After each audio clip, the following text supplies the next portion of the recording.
Nathan Barlow stirred groggily, his head pounding mercilessly as he pushed himself up on his elbows and tried to get his bearings. He was lying in an empty field, the tall grass flattened into an outline of his body. The sky overhead was a hazy gray, making it impossible to tell if it was dusk or dawn. His stomach lurched and he immediately turned his head to the side, vomiting violently into the grass. "Sweet Noah," he muttered as he used his sleeve to wipe his mouth. Calling on Jesus didn't seem right in light of the flood of bodily fluids he had just released. Nathan struggled to his feet, swaying dangerously as a wave of dizziness washed over him. He tried to recall how he had ended up passed out drunk in the middle of nowhere, but it was all a fog. His 18-year-old brain, pickled in vodka, was drawing a total blank. He patted his pockets, realizing his cell phone was missing. So was his wallet, and his pants. Looking down, Nathan saw he was clad only in boxer shorts and a vomit-stained dress shirt.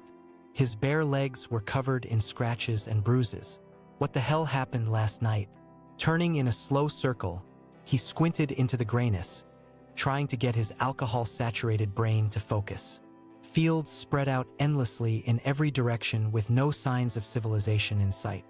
No familiar landmarks to guide him home. Home. Suddenly an image flickered in his mind. A face. A girl's face. But as soon as it appeared, it dissolved, leaving him grasping at mist. Nathan took a tentative step forward and his knees immediately buckled. He crashed face first into the damp earth, narrowly missing the puddle of vomit. As he lay there, cheek pressed into the dirt, a sickening realization crept over him. He was in very real danger out here. Lost, disoriented, dehydrated, nearly naked. If he didn't get help soon, he might not make it. He tried to push himself up, but his arms trembled violently and gave out. Exhausted, he rolled onto his back and stared up at the bleak sky overhead. A raven circled ominously above him. How fitting, Nathan thought bitterly. The ebony bird would probably be feasting on his carcass soon if he didn't find a way out of this. As he lay there contemplating his own mortality, a rustling in the grass nearby caught his attention. He turned his head slowly, not daring to get his hopes up. Perhaps it was a good Samaritan who had stumbled upon him. Or perhaps it was a serial killer. Delighted to find such easy prey, the rustling grew louder and a dark shape emerged from the high grass. Nathan blinked rapidly, trying to clear his bleary vision. The shape solidified into a large dog, a German shepherd by the looks of it. Trotted over to him, sniffing curiously. "Hey there, buddy," Nathan croaked, his throat raw and parched. "I don't suppose you brought any water with you? Or pants?" The dog cocked its head quizzically at the sound of Nathan's voice. Then, without warning, it lunged forward, sinking its teeth into Nathan's left calf. He howled in pain, trying desperately to kick the beast off with his other leg. But the dog held fast, worrying the wound. Nathan's vision started to tunnel as the pain consumed him. So this was how he was going to die, mauled to death by Cujo while wearing nothing but his underwear. As the dog released his mangled leg and moved in to clamp its jaws around his throat, Nathan sent out a silent apology to his liver for destroying it, and prepared to take his last breath. Suddenly, a shrill whistle pierced the air. The dog immediately released Nathan and sat back on its haunches, ears perked up attentively. Footsteps crunched rapidly through the grass and a figure bent over Nathan's prone form. "Oh my God! Nathan! Can you hear me?" That voice. He knew that voice. With enormous effort, he pried his eyes open and found himself staring up into the lovely, tear-streaked face that had been floating through his memory. "Jessica," he asked weakly, "what are you doing here?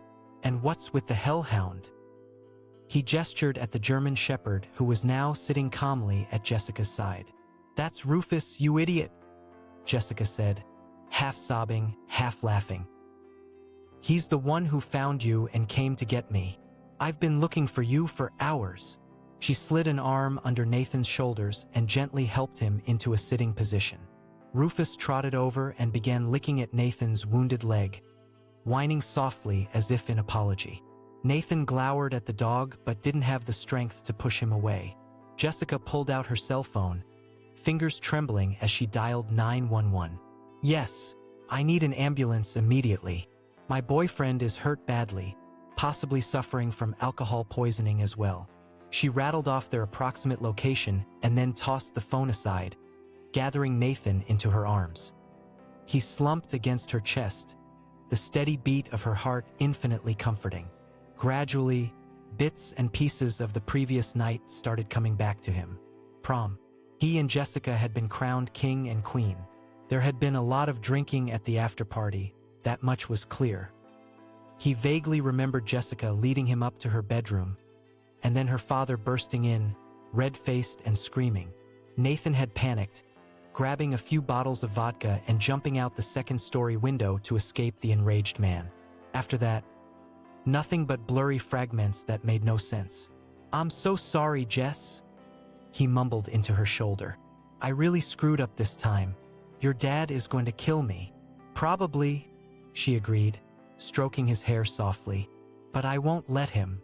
We'll get through this together, like we always do." The faint sound of sirens echoed in the distance, and Nathan felt himself start to slip away, his eyes fluttering closed. Jessica's arms tightened around him. "Stay with me, Nathan," she pleaded. "You have to stay awake. Help is almost here." With the last of his strength, Nathan forced his eyes open and focused on Jessica's beautiful face. She was his lighthouse in the darkness, guiding him to safety. He would fight to stay alive, to make things right for her. As the ambulance careened into view and skidded to a halt, Nathan finally surrendered to the blackness that rose up to claim him. But he knew that when he woke, Jessica would be by his side, and together they would find a way to weather this storm.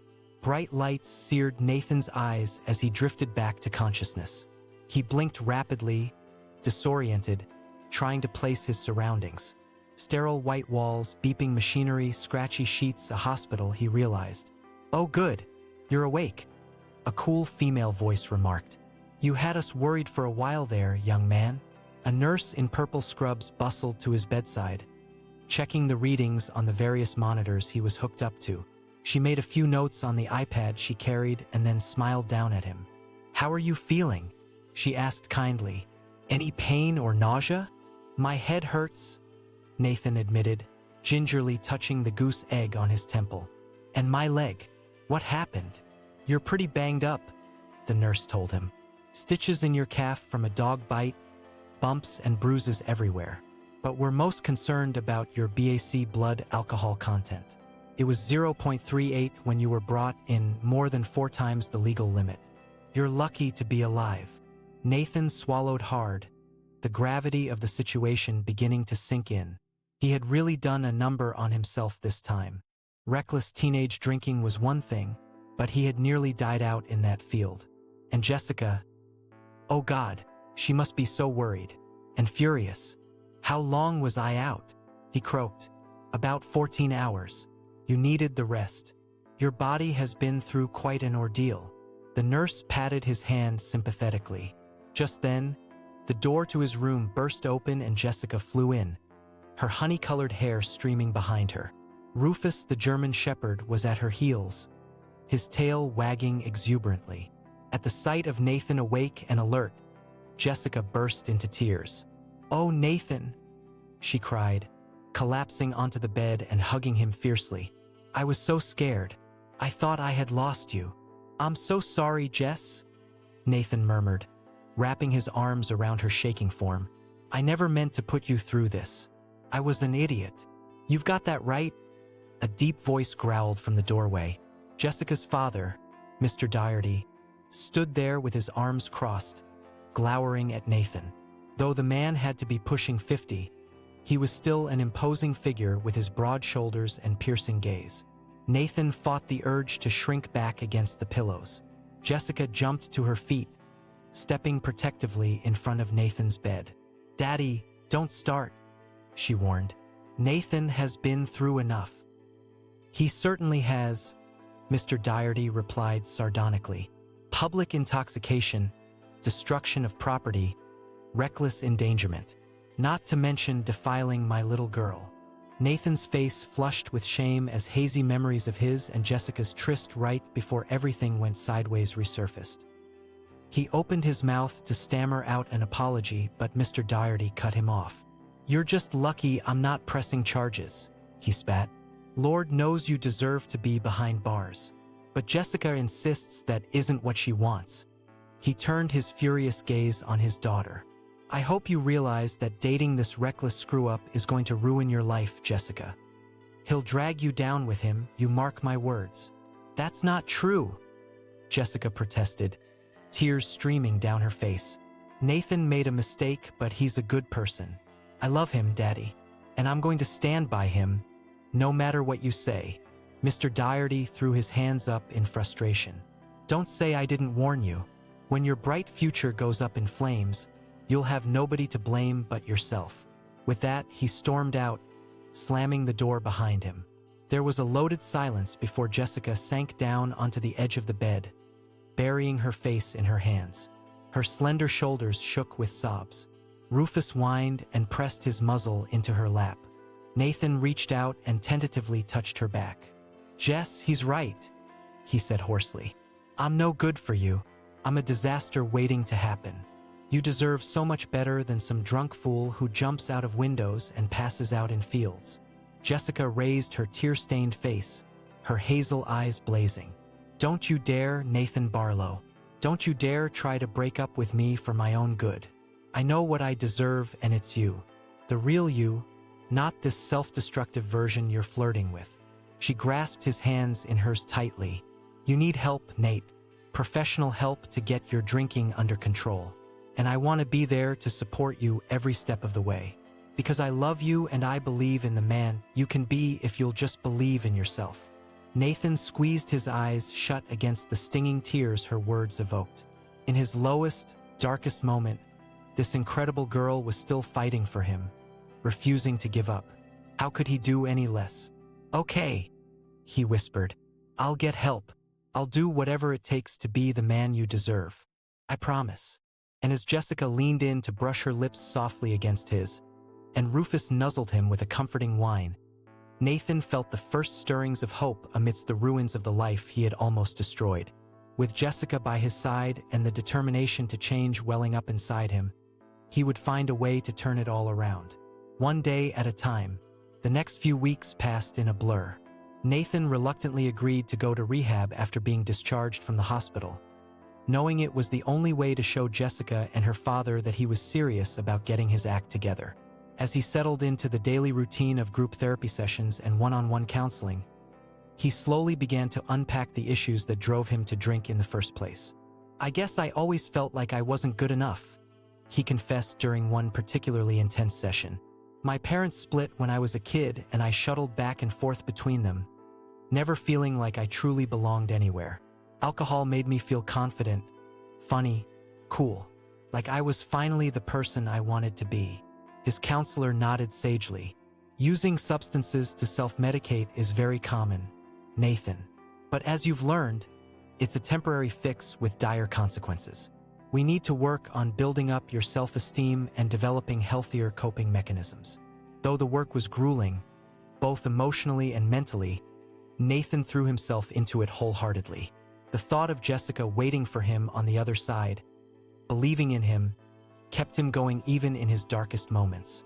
And she was there, steadfastly supporting him at every turn despite her father's disapproval.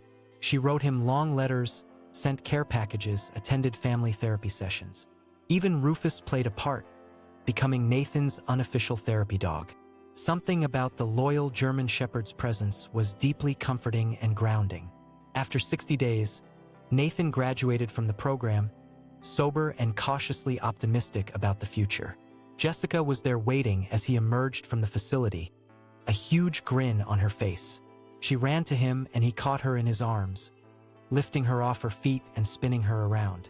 They were both laughing and crying as he set her gently back down. "I'm so proud of you," Jessica whispered fiercely, framing his face with her hands. "So damn proud. I couldn't have done it without you," Nathan replied, his voice choked with emotion. "You never gave up on me, even when I wanted to give up on myself. "And I never will," she promised. "We're in this together, for better or worse."